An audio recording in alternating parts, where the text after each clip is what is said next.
Hey, I want to do a video for y'all about the Cadillac SRX 2010 and newer.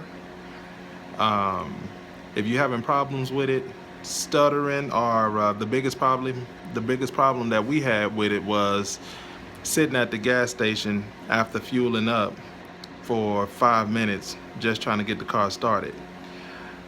Your problem is most likely going to be the purge valve solenoid that's located on top of the engine by the throttle body.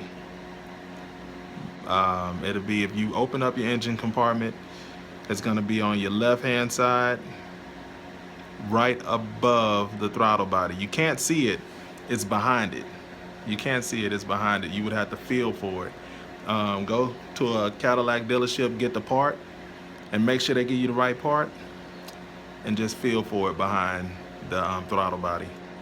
Makes your car drive like a brand new vehicle. Bye.